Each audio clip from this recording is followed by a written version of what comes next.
Can you believe the unimaginable terror that stalked the very edges of civilization? Forget everything you think you know about tranquility, about simple living, about the romance of the Emerald Isle. This wasn't a peaceful place of rolling green hills. This was the raw, brutal heart of the 10th century, where the only thing guaranteed was the biting cold and the constant threat of oblivion. This is the story of Ireland, circa 900 CE, a landscape defined by the smoke of turf fires, the only warmth against the soul-crushing damp, and the fragile, defiant stone shelters that promised safety, but often delivered only a grave. We are plunging headfirst into a world where salvation was earned daily, and where the ancient spirits of the bog whispered warnings no one truly understood until it was too late. Imagine the scene, the wind whipping off the Atlantic, turning the small wattle and daub houses into freezing tombs. Life revolved around the black hearth, fueled by the peat they painstakingly cut from the earth, a meager flame that stood as the sole defense against the perpetual twilight of the Irish winter. But the cold, the hunger, the petty squabbles between clan chiefs, these were minor inconveniences, mere background noise compared to the catastrophe no one saw coming, the seismic event that would rip the very soul out of the land and paint the rivers red with the blood of the righteous. It began not with a war horn, but with a shadow, a creeping darkness that sailed across the volatile sea, carried by longships built for speed, violence, and utter domination. These weren't men seeking trade. These were monsters seeking gold, seeking slaves, seeking the complete eradication of the spiritual centers that held Irish society together. The Norsemen, the Vikings, they were the apex predators of the age, and Ireland, rich in livestock, surprisingly abundant silver hoards hidden in the monasteries, and utterly unprepared for organized marine-based warfare, was their perfect hunting ground. Can you even begin to comprehend the sheer horror when a monastic community dedicated to silent prayer and scholarly pursuits suddenly hears the screams outside the walls? The monks, whose only weapons were their faith and their heavy Latin texts, faced giants wielding axes sharper than any razor, driven by a bloodlust that defied human comprehension. The great stone shelters, the magnificent round towers, designed to be visible signs of God's grace, suddenly became targets. They were beacons signaling wealth here, vulnerability there. The Vikings saw not holy relics, but pure, portable wealth, waiting to be stolen and melted down into rings and bracelets. The very landscape seemed to hold its breath. Every farmer tending his meager plot of barley, every woman churning butter in the shelter of the rath, knew that the sea was no longer a barrier, but a highway for absolute terror. They called them the Gael, the native Irish, and they were about to be systematically dismantled by a force so ruthlessly efficient, so brutally effective, that their ancient systems of law and poetry crumbled under the sheer weight of the sudden, devastating onslaught. This wasn't just a raid. This was an existential assault. The Vikings weren't satisfied with taking a few sheep. They burned the libraries, they smashed the altars, they enslaved the heirs of kings, leaving behind nothing but smoking ruins and a haunting silence. We are focusing on one specific, forgotten corner of this sprawling, shattered kingdom. A community nestled deep in the shadow of the mountains, believing themselves safe because of their isolation, their poverty, their sheer insignificance. They were wrong, utterly, tragically wrong. The hook is this: the fire that kept them alive, the small, precious fire of the peat bog, was also the signal smoke that drew the attention of the Danes from across the bay. That simple column of gray smoke, drifting lazily against the green, became the death warrant for the entire village. Imagine Eoth, the young apprentice historian, meticulously copying a gospel in the scriptorium, oblivious to the fact that his inkwell was about to be replaced by his own blood. Imagine Mjorne, the healer, gathering herbs by the riverbank, unaware that the sound of the churning water was about to be drowned out by the rhythmic beat of 1,000 oars approaching the shore.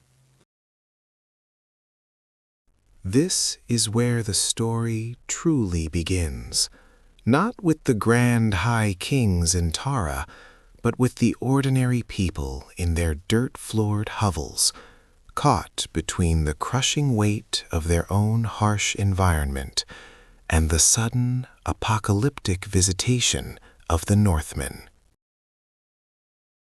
We are going to track the life of one small, seemingly insignificant clan, the Ui Kathasai, who dared to believe that their ancient stone walls were impenetrable. We will watch as their traditions, their faith, and their very hope for the future are put to the ultimate, barbaric test.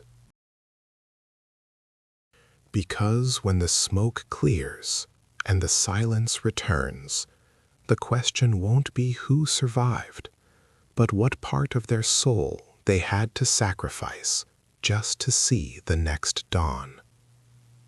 Get ready. This is medieval Ireland, 900 CE, and the darkness is about to consume the flame. The world is about to change forever, and the price of survival will be paid in blood, fire, and the total destruction of everything they held sacred. The saga of the turf fire and the stone shelter is about to begin, and trust me, you will not be able to look away from the horror that unfolds beneath the emerald green sky. They never saw it coming. The sea, which the Irish people revered as a boundary and a provider, was about to become the ultimate highway for their destruction. Imagine a world where the only light at night is the fragile, smoky glow of banked sod, and then, suddenly, a light far brighter, more terrifying, appears on the horizon, moving with unnatural speed, a spectral warning that screams impending doom. These were not the gentle fishing boats of the local communities. These were long, lean predators of the water, the terrifying Longforts, dragon ships carving through the Atlantic swell, bearing down on the soft underbelly of the Emerald Isle, ghosts made manifest by sheer, brutal hunger. The men who steered these leviathans were known simply as the Gael, the foreigners. They were the storm made flesh, driven by a savage, unquenchable lust for the silver, the gold, and the slaves that the peaceful, decentralized Irish society possessed in abundance. Their target was not the heavily defended fortresses of the High Kings, for those were too difficult to crack and too resource-intensive to besiege. Instead, they sought the soft, rich targets, the great monastic settlements like Clonmacnoise, Kells, and Armagh, places where vast wealth was stored, protected only by the piety of monks and the thickness of stone walls. The Irish prayed for peace. They prayed to Colmcille and Patrick for deliverance.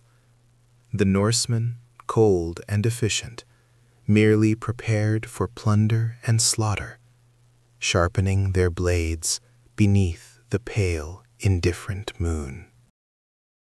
And there, rising from the land, was the signal they had been waiting for.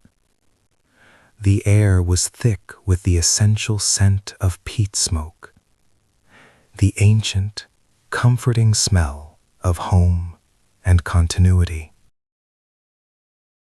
But that smoke, that necessary plume rising from the chimney hole of the isolated crannog or the simple stone clochan, was not a comfort. It was a flashing signal in the dark, a neon sign broadcasting, "We are here, we are weak," directly to the wolves offshore.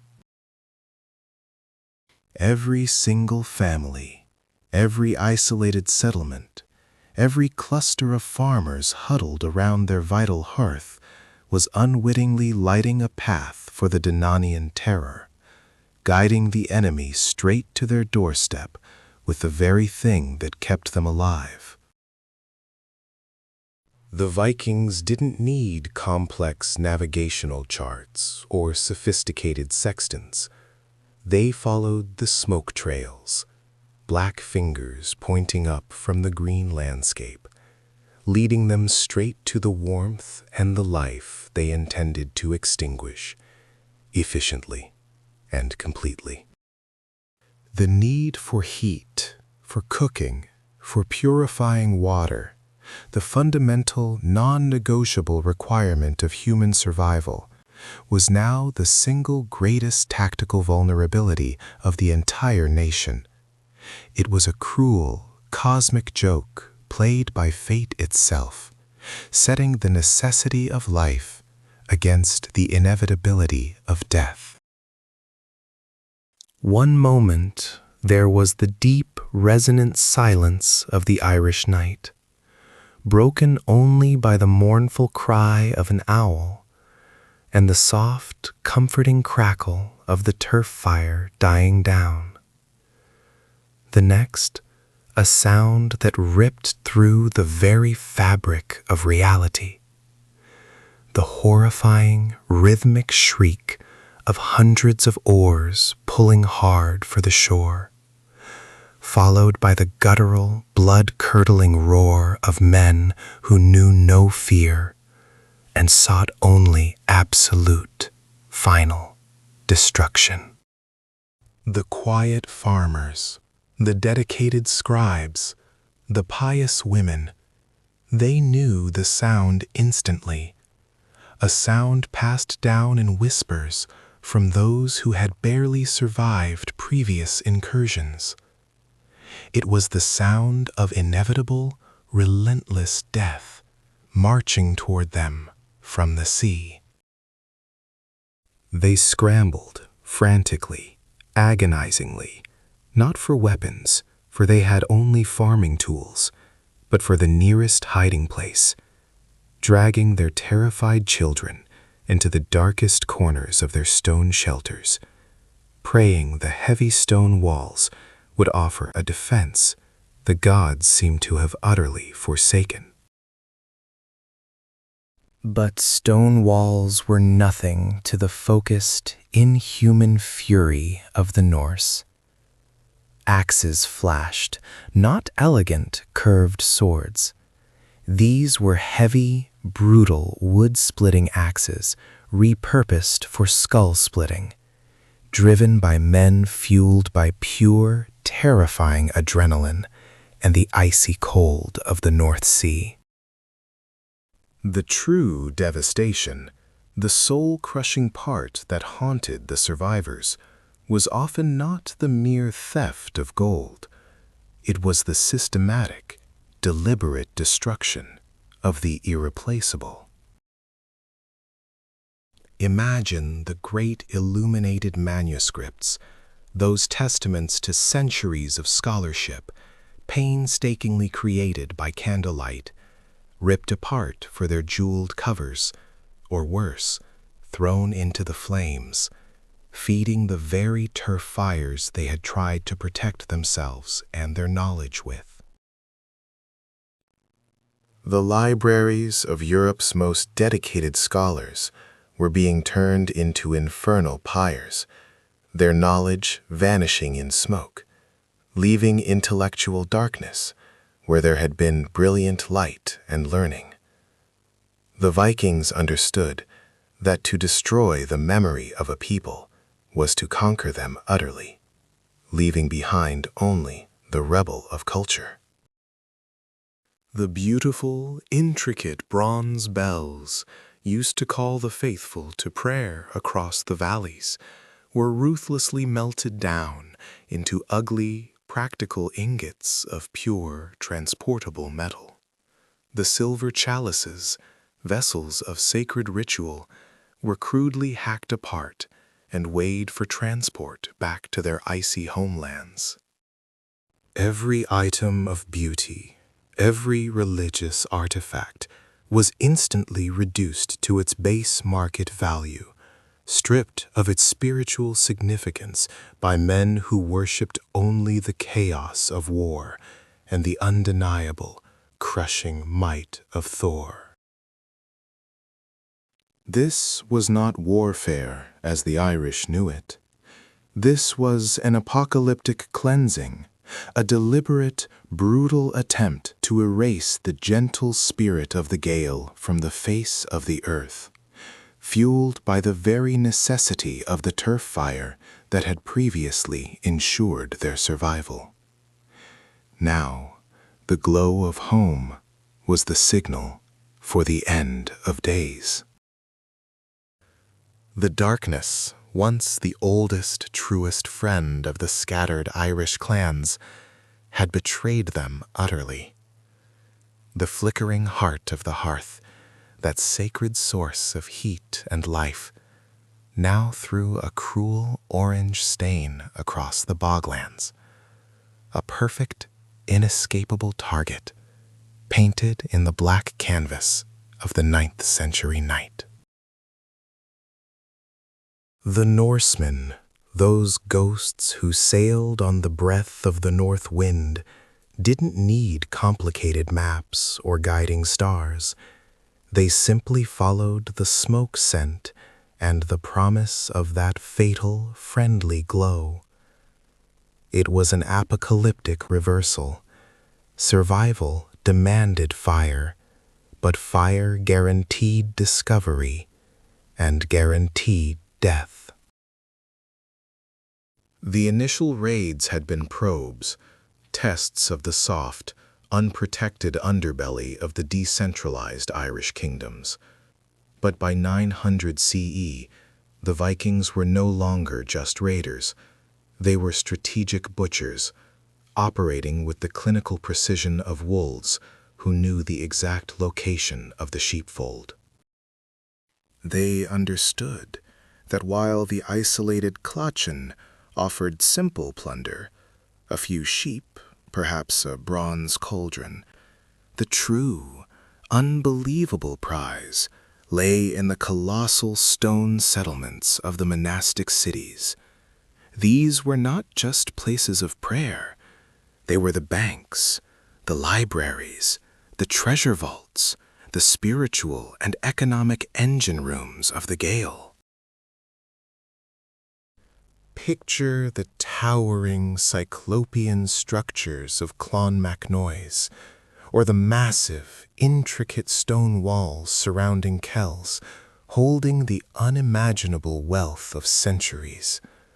Gold filigree, silver chalices, illuminated manuscripts bound in jeweled covers, treasures that would make a Scandinavian jarl a king overnight if he could only pry them from the cold, desperate grasp of the monks. The strategic horror was in the speed of the attack. A Viking incursion was not a slow siege. It was an amputation, swift and absolute. They struck like lightning forged in ice, knowing that the dispersed, decentralized Irish petty kings, the Tuatha, could never mobilize quickly enough to mount a unified defense before the plunder was secured and the longships were sailing back out to the safety of the sea. The moment the dragon-headed longship scraped the cold, wet sand of the estuary, the clock for survival had already run out. Measured only in the seconds it took the invaders to beach their vessels and form their shield wall. The sound of the war horns, deep, bellowing, alien, was the sound of the world ending, not slowly, but instantaneously, in a blinding flash of iron and fire. But it wasn't just the gold they sought, that glittering dead metal pulled from the altars and reliquaries. The true, inexhaustible currency of the North Atlantic was people.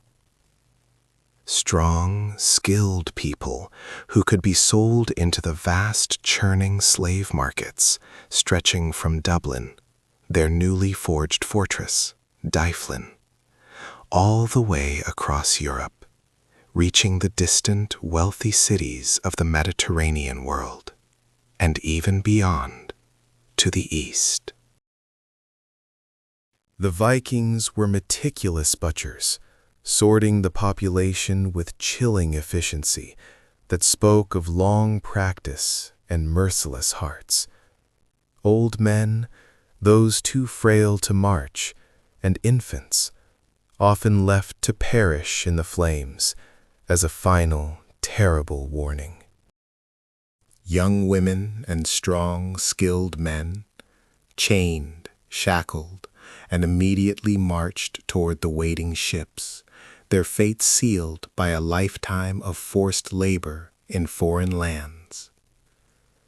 Their voices were the final, heartbreaking sound swallowed by the flames of the burning monastery. And then there were the specialists, the intellectual and cultural heart of Ireland, irreplaceable treasures themselves. The high kings might be protected in their remote hill forts, but the monks, the master scribes, and the master craftsmen, the keepers of the ancient lore and the shapers of gold, were soft, unprotected targets. A master metalworker who could create the intricate bronze mounts for a reliquary, or the astonishing gold work of a processional cross, was worth more than a dozen simple farmers. His hands were a source of endless wealth for his new owner.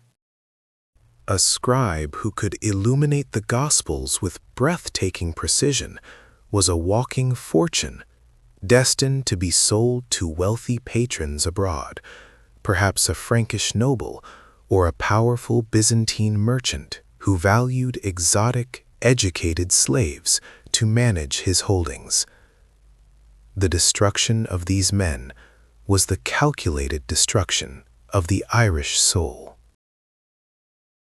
Imagine the terror of the small communities clustered just outside the protective wall of the monastery.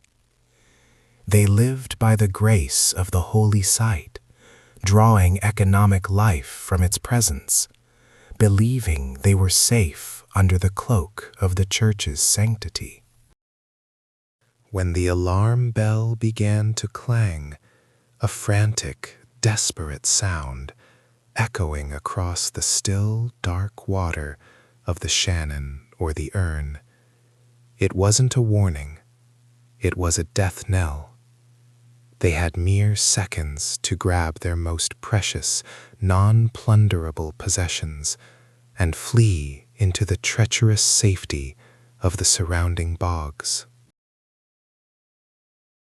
The bog itself, the wet, swallowing earth, became the only true sanctuary, a place where no one, not even the terrifyingly armored Norsemen, could easily follow without sinking into the cold, peat-stained depths. Life was reduced to mud and silence. These raiders were not simple, disorganized brigands. They were organized, professional, terror architects. They did not retreat after the first successful raid. They returned, time and time again, establishing beachheads of absolute terror that turned quiet, meandering Irish rivers into highways of destruction, allowing them to penetrate deep into the interior. They knew exactly where the Irish had re-hidden their sacred relics, where the surviving people had fled, and they waited with chilling patience for the moment of maximum vulnerability. The long ships, once symbols of daring and exploration, were now dragon teeth tearing at the soft, unprotected flesh of the Emerald Isle. The turf fire, the cornerstone of Irish life, had forever changed its meaning in this catastrophic age. It was no longer just warmth and sustenance. It was a calculated risk, a deadly wager placed against the unforgiving odds of Viking avarice. Every plume of smoke rising against the pale Irish sky carried the silent, chilling question, whispered in the heart of every shivering gale. Are we burning a fire for life, or lighting a signal flare for our own executioners? This was the cruel contract signed in the blood and smoke that darkened the very face of Ireland, forcing a nation that cherished the light to learn how to survive by extinguishing its own heart. The heart of Ireland was now a cinder, buried beneath the wet, heavy soil, trying desperately not to glow. The cruel necessity of survival meant that the warmth that had defined their existence for millennia, the sweet, earthy smoke of the turf fire, was now the very signature of their doom. A lighthouse beam shining straight into the hungry gaze of the Northmen. Every wisp of blue that curled skyward was a potential death warrant, forcing families, the Tuatha, to evolve their ancient ways of living, turning comfort into a lethal risk and silence into the only true shield. They did not build magnificent castles, not yet. Their defenses were earthier, older, more stubborn. The massive circular earthworks known as roths or ringforts, dense mounds of stone and clay, designed not just to keep the cattle in, but to keep the nightmares out. Inside these concentric rings of defense, the small beehive-shaped stone huts, the clochans, became crypts of secrecy. They were low-slung, almost subterranean in appearance, built with thick corbelled walls, meant to absorb the brute force of a sudden, brutal attack.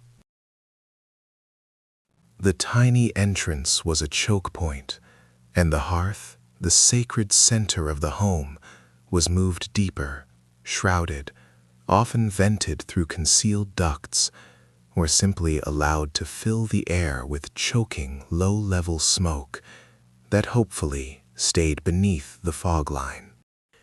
It was a life lived perpetually crouching, the ceiling always near enough to touch, reminding them that they were burrowing, not soaring. The very landscape became a conspiracy of concealment. Crannogs, artificial islands built deep in the murky waters of lakes, became the ultimate refuge for those who could afford the staggering effort of their construction, offering a desperate, wet buffer against the land-based fury of the Danes. These lake dwellings were fortresses of wood and stone, accessible only by hidden causeways or fragile, easily destructible dugout canoes, a testament to the fact that the Irish would literally separate themselves from the mainland just to find a few hours of uneasy peace. This physical shift mirrored a profound psychological withdrawal. Trust evaporated. The ancient, neighborly paths that crisscrossed the green fields were abandoned for hidden tracks, known only to the locals, winding through the gorse and the dark woods where ambush was less likely.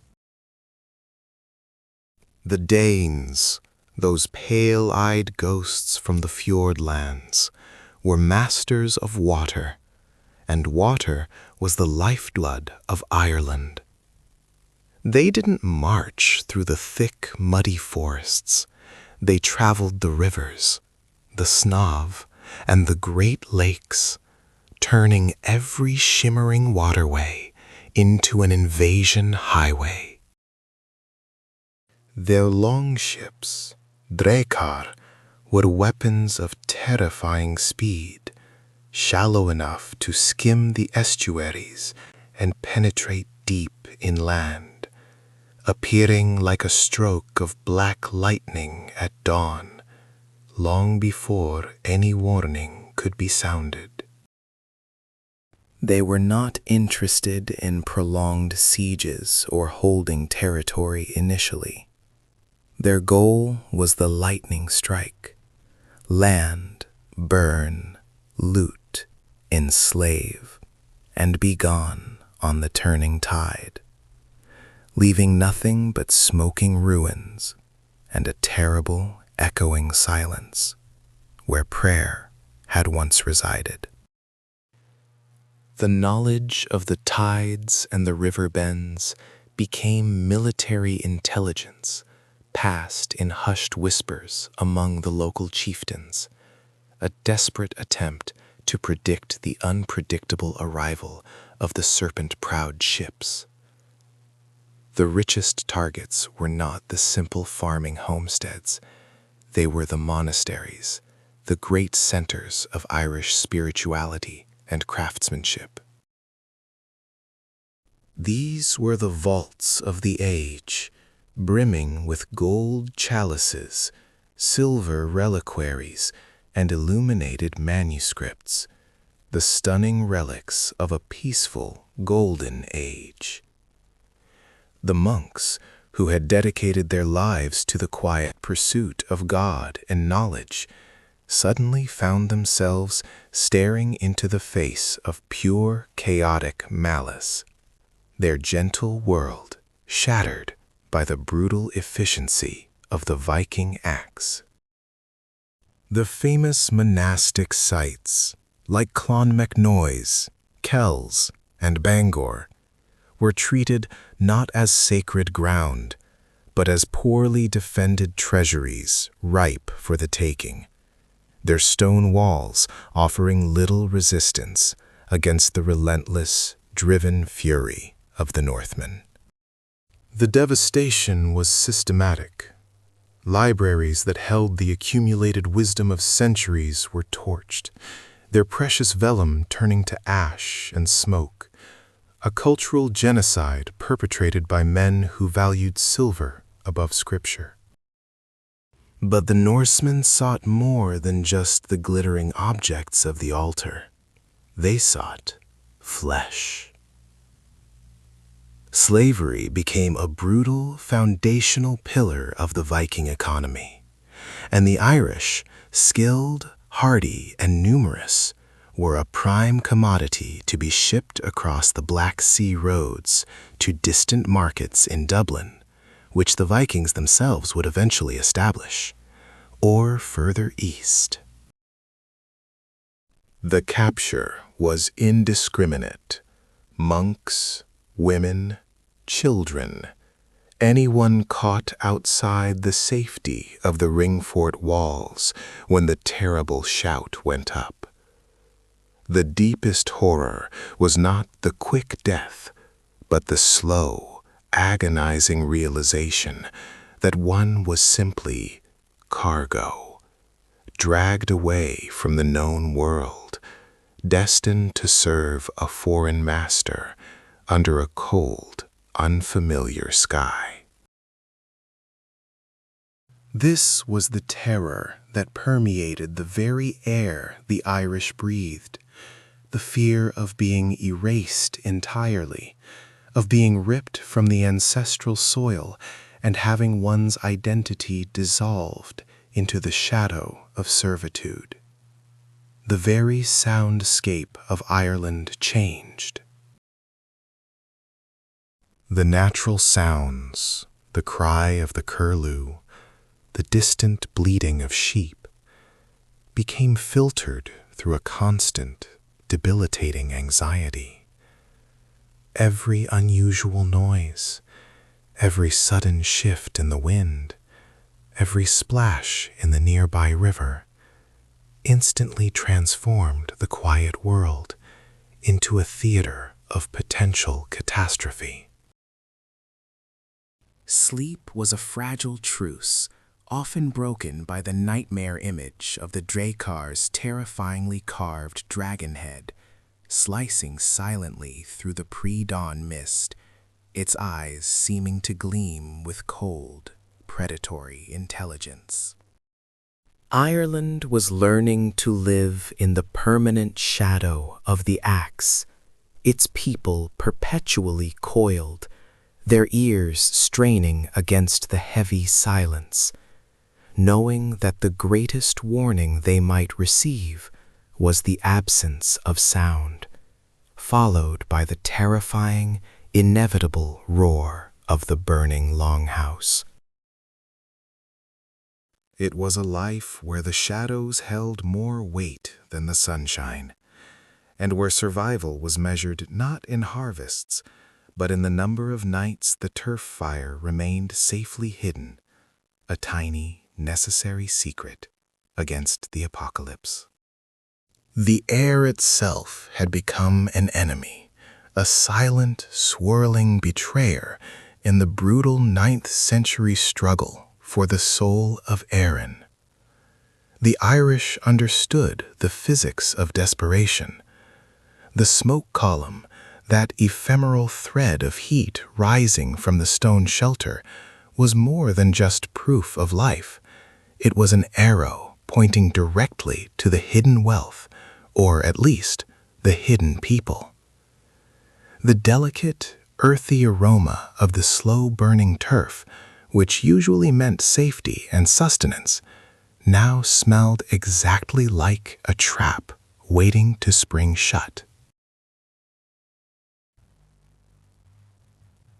The Northmen, whom the Irish chroniclers simply called the Gala, the foreigners, had perfected the art of strategic terror.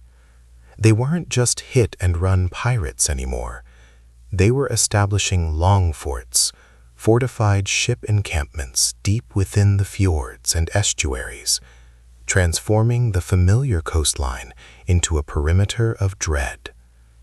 These were permanent scars carved into the landscape, staging grounds for expeditions that penetrated deeper into the green heartlands than anyone had ever feared possible. Their presence meant that vigilance wasn't a choice. It was a permanent, grinding condition of existence that frayed the nerves and hollowed out the eyes of every mother and warrior. The greatest danger lay not in the fields where the meager barley grew, but in the treacherous, sucking embrace of the peat bog itself, the source of the life-giving turf. To cut the brown blocks of earth, to stack them in careful, drying pyramids, demanded time, exposure, and silence, 3 luxuries the Irish could no longer afford.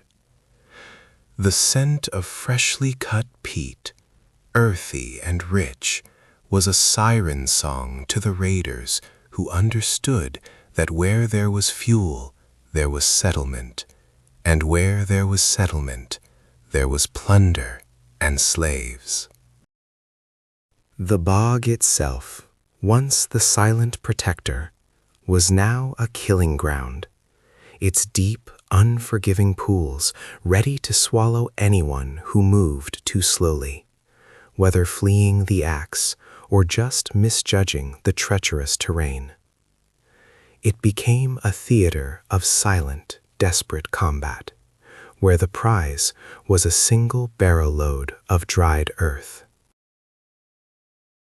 The stories whispered in the darkness spoke of men utterly without fear, giants wrapped in chain mail that the simple iron of the Irish could barely dent. Their axes were heavy, designed not just to kill, but to shatter bone and spirit simultaneously. When they arrived, it wasn't just a physical assault.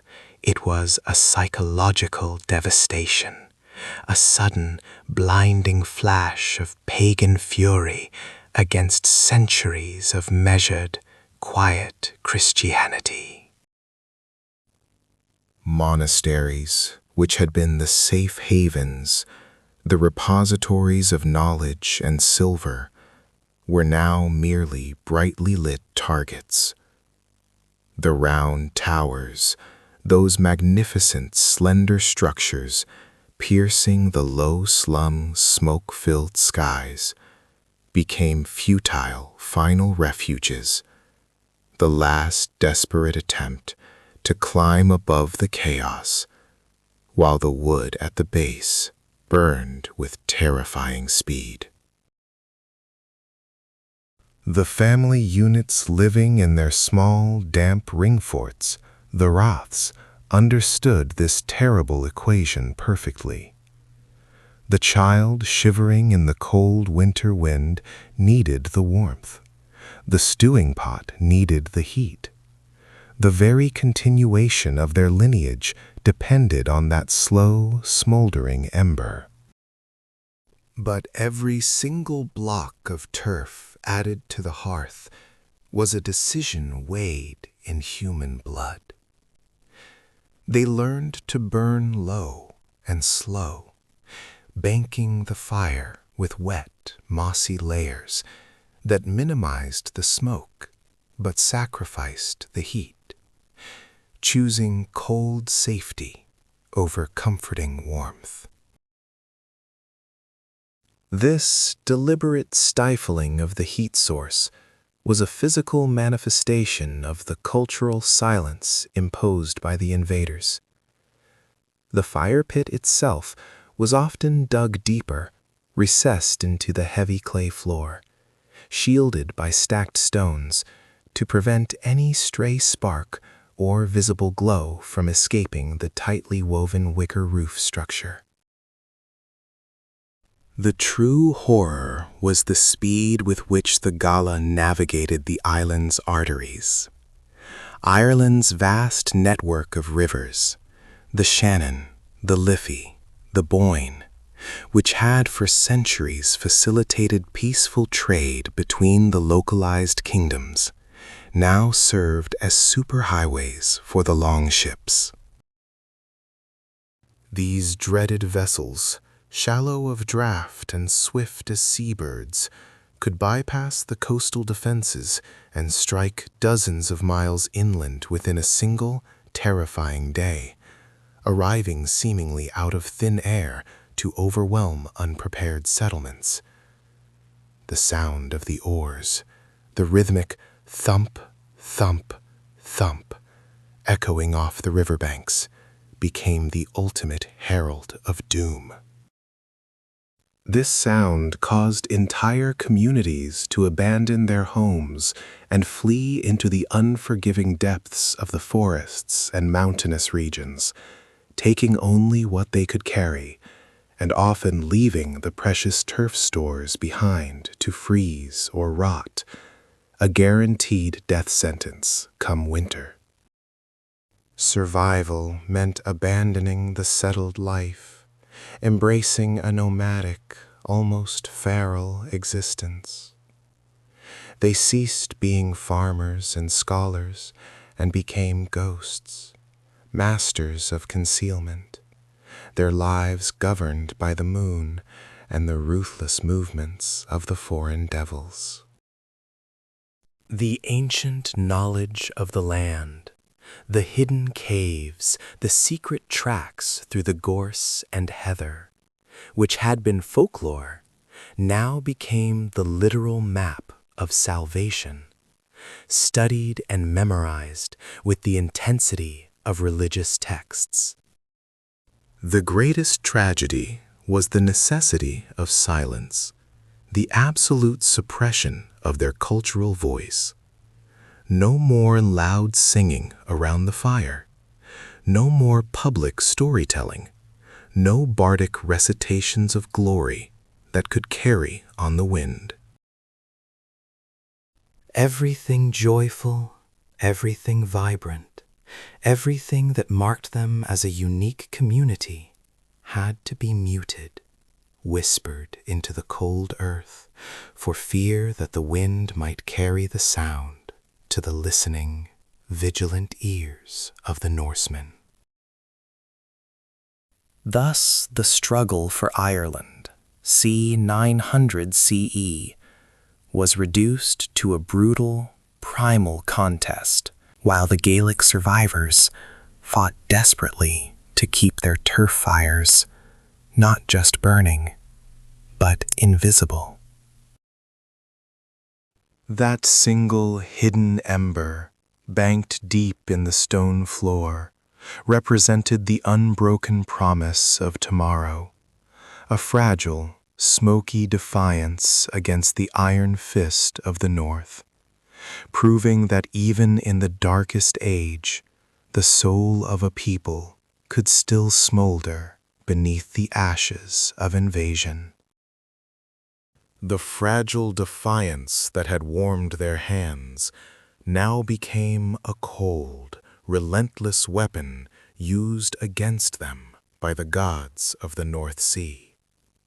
The very air over Ireland, once scented only with peat smoke and damp earth, was now poisoned by the invisible terror of the coming Danes, a creeping shadow that stretched from the Liffey to the Shannon.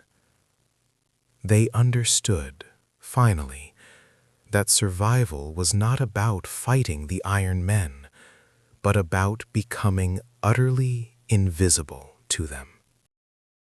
The elders of the local Tua, gathered in a small, damp stone rath, decreed a new and terrifying law, the doctrine of silence and smoke. No longer could the hearth fire be allowed to bloom, sending its cheerful, telltale plume straight into the vast, indifferent sky, a perfect, hand-drawn map for the dragon ships seeking plunder. This necessity, the source of life, had become the ultimate vulnerability. Imagine the cruel irony. In the depths of the unforgiving Irish winter, when the cold gnawed at the bone marrow, they were forced to smother the very light that kept them sane. The great central hearths of the Crannogs and the larger communal houses were abandoned, their blackened stones now monuments to a lost age of open living. Instead, the fire was driven underground, literally. They began excavating shallow, camouflaged pits, often several feet outside the main shelter, shielded by dense thorn bushes and carefully constructed wicker hurdles woven tightly with moss and sod. These became the new, secretive heart of the family, mere flickering ghosts of the great fires of old, their heat barely enough to ward off the biting chill of the stone floor. The smoke was the true enemy. A dark, voluminous column could be seen for miles across the bogland or the high ridges, a siren call of warmth and plunder. So, the women and children were tasked with a grueling, constant ritual, managing the color and volume of the smoke, a life and death calculation performed every hour of every day. It had to be thin, blue-gray, almost invisible against the slate sky, achieved by using only the driest, purest heart of the turf blocks, avoiding any wetter material that would create the dense, black signal plume that spelled instant death. It was a calculus of consumption and fear, a constant battle against the natural tendency of fire to announce itself to the world. Too much heat meant too much smoke, which meant certain discovery by the long-range Viking scouting parties now operating deep inland. Too little heat meant freezing to death or starvation, as the grain could not be parched, and the meager fish could not be cooked thoroughly enough to sustain them through the perpetual twilight of the early 10th century, pushing their already fragile health to the breaking point. And the Danes, these unstoppable sea-wolf predators, were not idle. They had moved past the smash-and-grab raids of the previous decades, past the seasonal terror that vanished with the autumn storms. Now they were digging in, cementing their terror into the very landscape of ire. They were building, systematically, terrifying monuments to their permanence. Historians would later call these fortified settlements Longforts. But to the terrified farmers of the Midlands, they were simply iron camps, permanent scars on the sacred soil, impenetrable fortresses built with plunder and foreign wood, supplied by constant streams of incoming raiders. News filtered through the underground network of runners and hidden priests, traveling along ancient trackways and across treacherous bogs. A massive, frightening long fort was being established near Dublin, or Dublin, the Black Pool, an ancient trading spot now transforming into a grotesque Viking capital. This was a game-changer of apocalyptic scale. It meant the raiders were no longer reliant on the tide and the sea winds for their survival or retreat. They were here to stay, breeding and consolidating power right in the heartland, establishing control over the major waterways and strategic routes, choking the life out of the island. The discovery of a lesser satellite camp, likely a temporary staging post for a foraging party, was made by Oisin, a young shepherd who had been tasked with moving the small, scraggly flock deeper into the hidden folds of the mountain. He stumbled upon it not by sight, which was blocked by a sudden curtain of mist, but by smell, the metallic, greasy stench of rendered fat, cured hides, and scorched timber, entirely alien to the clean, peaty smell of his homeland. He saw them, 20 men, rougher and more heavily armored than any he had seen before, setting up a brutal palisade of sharpened stakes. They were laughing, their voices booming across the damp valley, utterly confident in their dominance, oblivious to the fact that they were less than a quarter-mile from the hidden cluster of stone shelters that housed Oisin's entire clan. Oisin retreated, crawling on his belly through the wet gorse, moving with the preternatural silence of a hunted hare. The heavy thumping of his own heart threatening to betray him with every agonizing step. He brought the horrific news back, not speaking it aloud, lest the wind carry the words, but tracing the rough shape of the camp into the damp dirt floor of the hideout with a trembling finger, illustrating the layout of the foreign terror. The fear was now a physical presence, a cold hand gripping the throat of the whole Tuath. They knew what a permanent Viking presence meant. It meant systematic forced tribute, the constant kidnapping of the young men for slavery in the northern markets, and the utter dissolution of the native social structure, erasing their identity piece by piece. They decided on a desperate gambit, a tactic born of pure distilled necessity, the ghost harvest.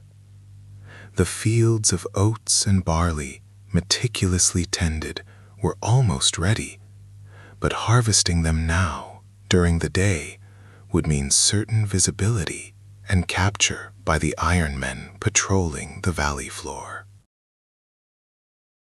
They had to move only under the darkest cloak of the new moon, accepting the risk of injury and the certainty of spoiled grain. They worked in shifts of absolute silence, muffled figures moving through the tall grain, scythes flashing only when momentarily illuminated by the rare, weak moonlight that pierced the ever-present cloud cover, praying to forgotten gods. Every rustle of the stalks sounded like a shout to their strained ears, every distant howling dog sounding like the war cry of the Norsemen closing in for the kill. For 3 nights they risked everything, their lives measured not in days or seasons, but in the yield of grain they could drag back to the safety of the stone shelters without alerting the Iron Men just over the ridge. This was the new face of Irish resistance, not the sword which had failed them, but the silent, desperate active of survival, hiding the smoke, stealing the harvest, and waiting, always waiting, for the day the sea would reclaim the terrible invaders and wash the filth from their shores.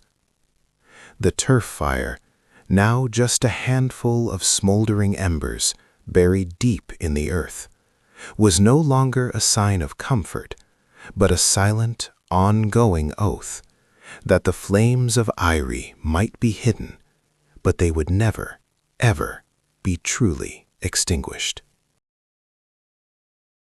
The silence that fell upon the central hearths was not peace, but a monstrous, suffocating quiet.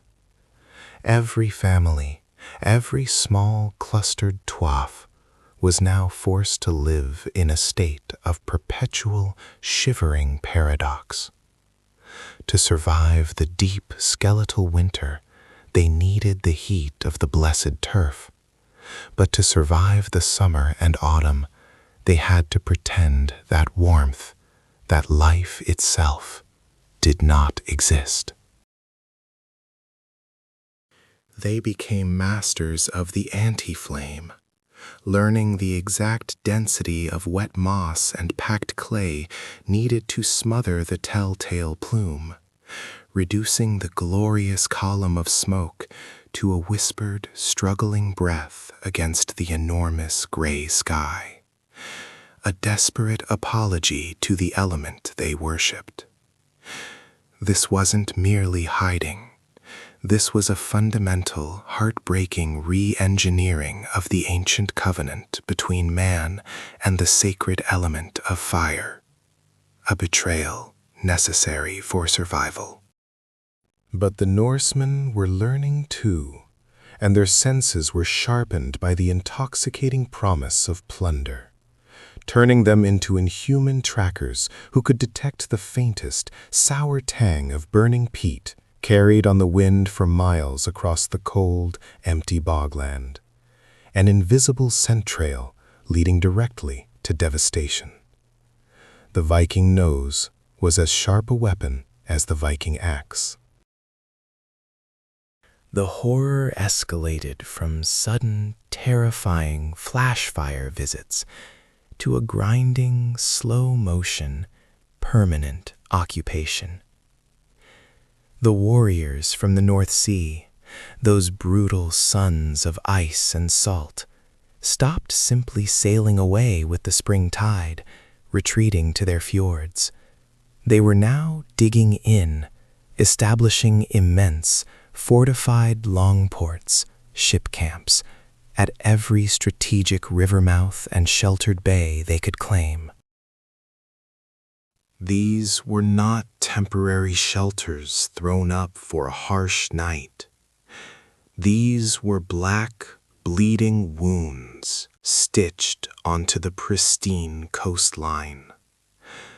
Permanent bases from which the terror could radiate inland without warning, turning every single day into a roll of the dice with the angel of death.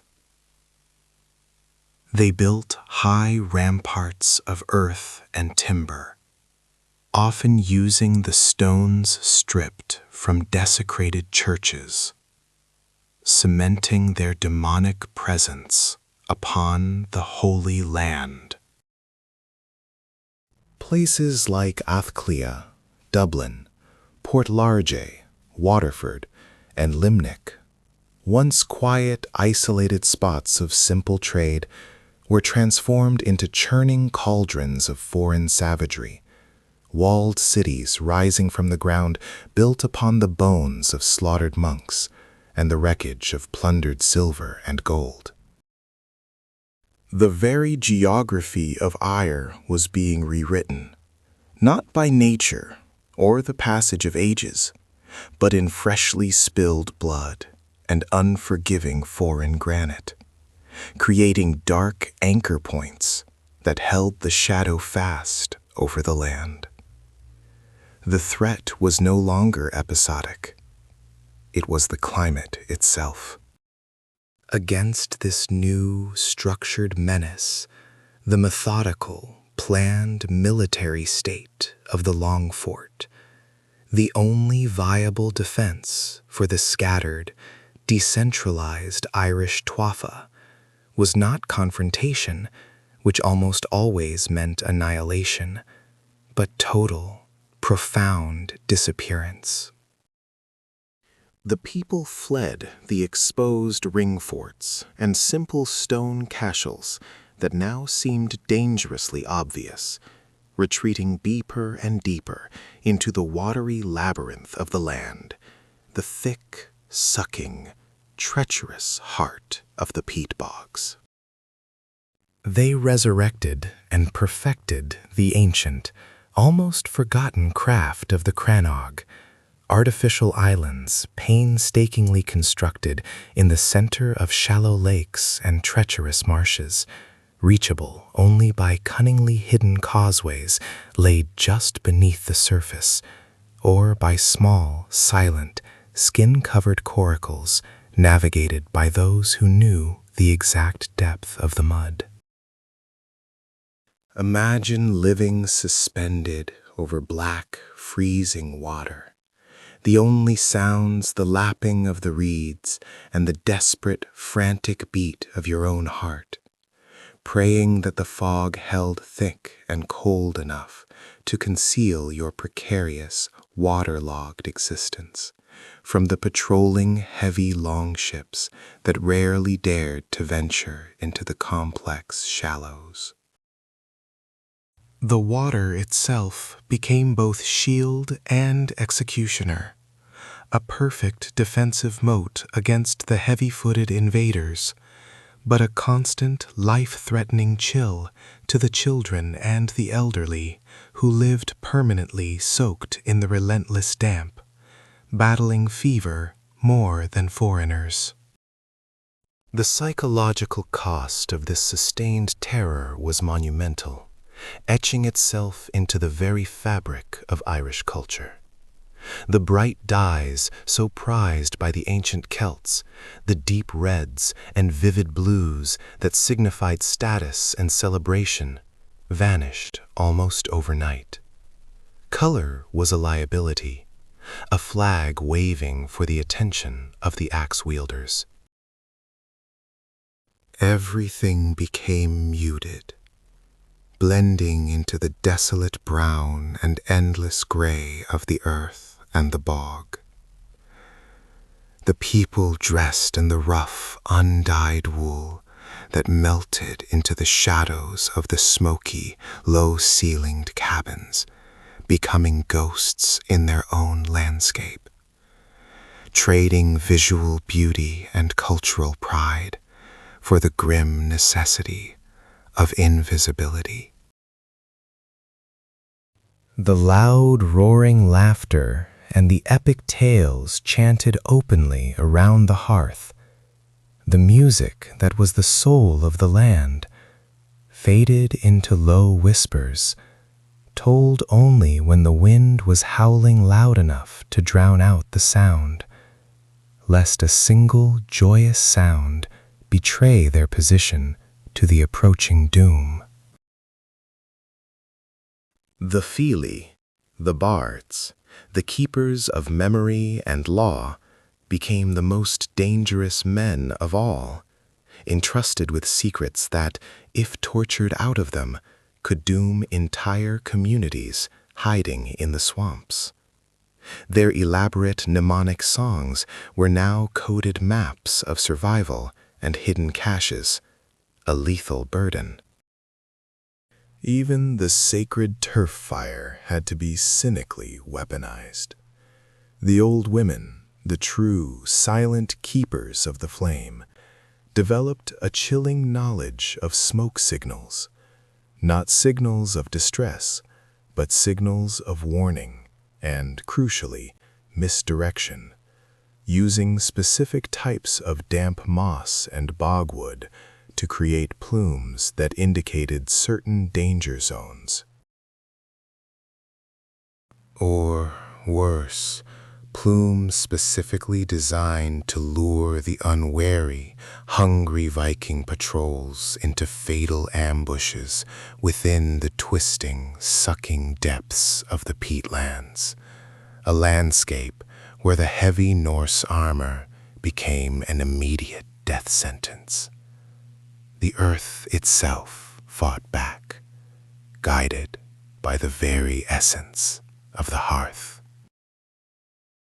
They learned to dig deeper, more vicious pits, not for cooking, but for trapping, lining them with sharpened, fire-hardened stakes, covering them with thinly woven mats of heather, and a dusting of ash and cold, innocent embers, mimicking the look of safe, settled ground.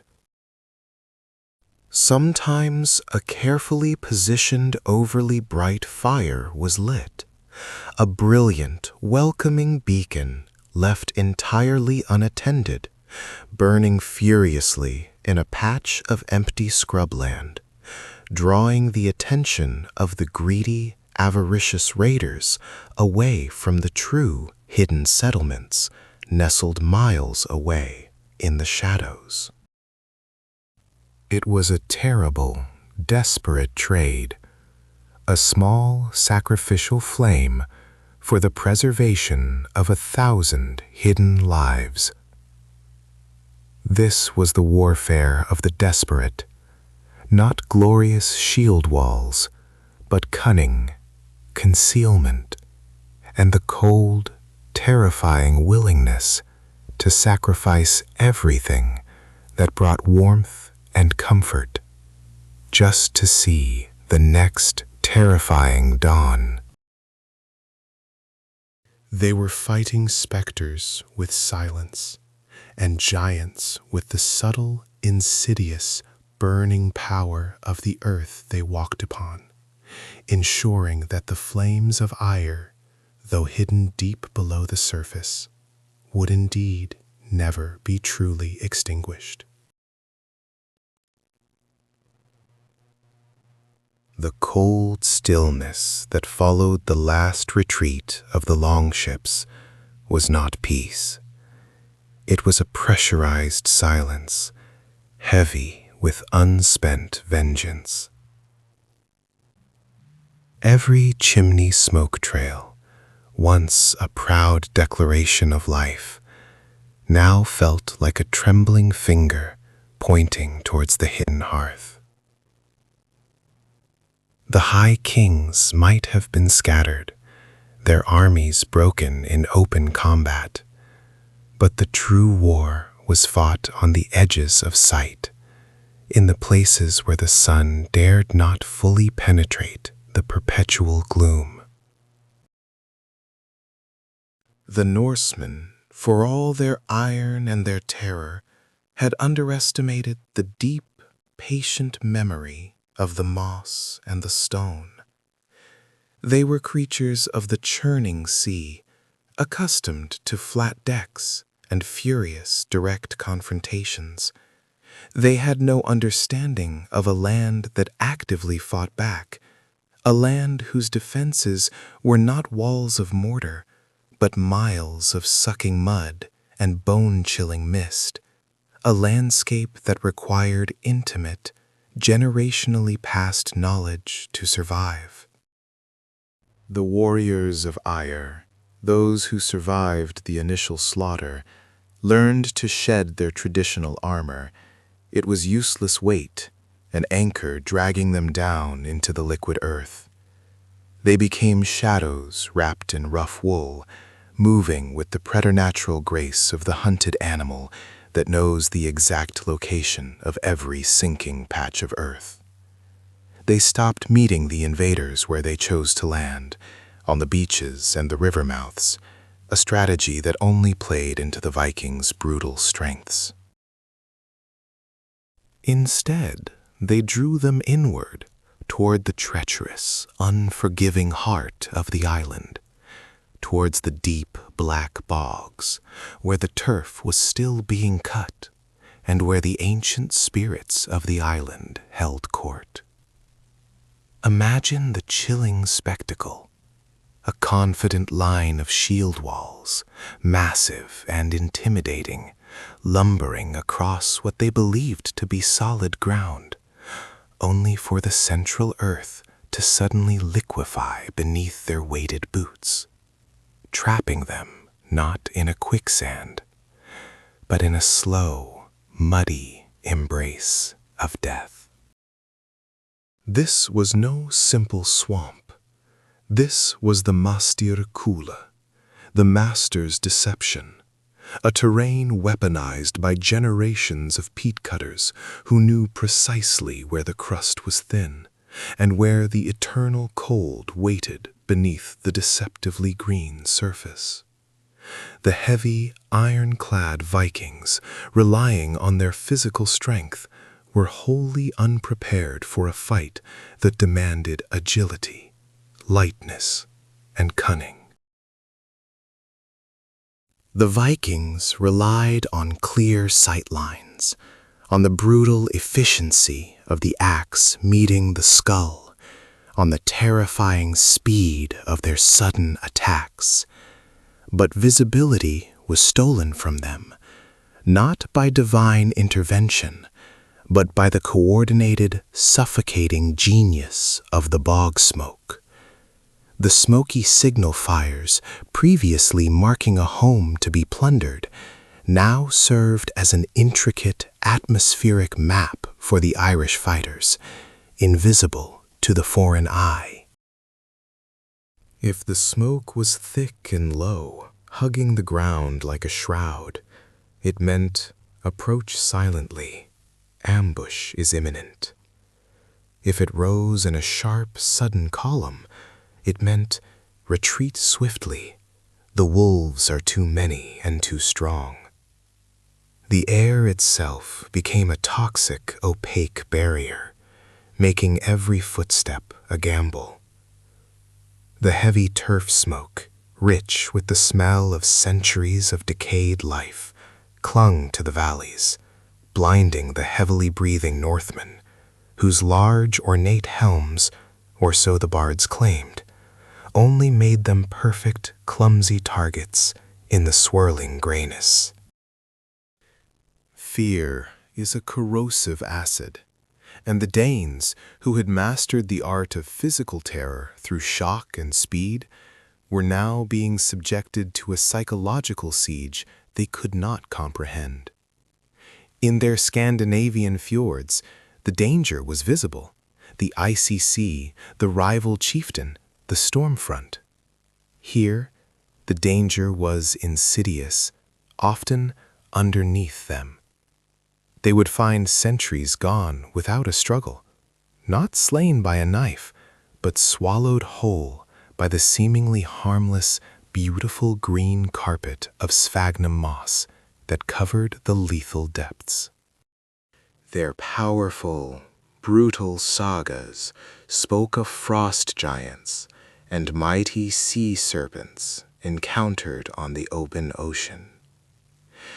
The Irish began whispering among themselves, ensuring the tales reached the terrified Viking scouts, that the land itself was the monster, that the ancient gods and the Tuatha De Danann had retreated into the bogs and only emerged to drag the iron-clad invaders down to their peat-stained graves. It was a narrative of pure terror, designed specifically for the foreign ear, utilizing the Vikings' own mythology against them. The Vikings' superb chainmail, their pride and protection, which had served them so well in the frigid North Sea voyages, became their very torment here in the damp, relentless climate of Ire. Constant exposure to the pervasive dampness meant constant rust, festering, chafing skin, and an unbearable penetrating cold that no amount of stolen furs could truly abate. The iron that protected them also acted as a conductor, channeling the soul-seizing chill of the Irish weather directly into their bones, slowing their movements, dulling their reaction times. They were slowing down, becoming heavy and predictable. They were contracting debilitating diseases the native Irish were hardened against: the bog cough, the mud fever, mysterious ailments born from the earth itself. Their raiding parties, once models of lightning strike efficiency, became bogged down, miserable treks, fraught with paranoia and the constant threat of unseen violence. The Irish needed only patience, knowing that every breath the Northmen took was an expensive, debilitating effort in a land designed to reject foreign bodies and foreign ambitions. The small, flickering orange lights seen across the hills in the deepest, darkest nights were no longer just signs of humble dinner. They were signals of defiant life, a complex, interconnected network of resistance stretching from the granite cliffs of the west to the deepest forests of the Midlands. Every piece of turf harvested, every ember blown back to life, was an act of profound political and personal rebellion. The Viking threat had unintentionally accomplished what centuries of feuding could not. It unified the scattered clans. They had forced the Irish to look past their own petty squabbles and see the true, overwhelming enemy, and realize that the power to fight lay not primarily in their swords, but in the earth itself, waiting to be unleashed, burning hot and slow beneath the green. This was the dawn of the counterstrike, a war fought with smoke and shadow, where the greatest weapon was the very ground the invaders stood upon, ensuring that the flames of ire, though hidden deep below the surface, would indeed never be truly extinguished.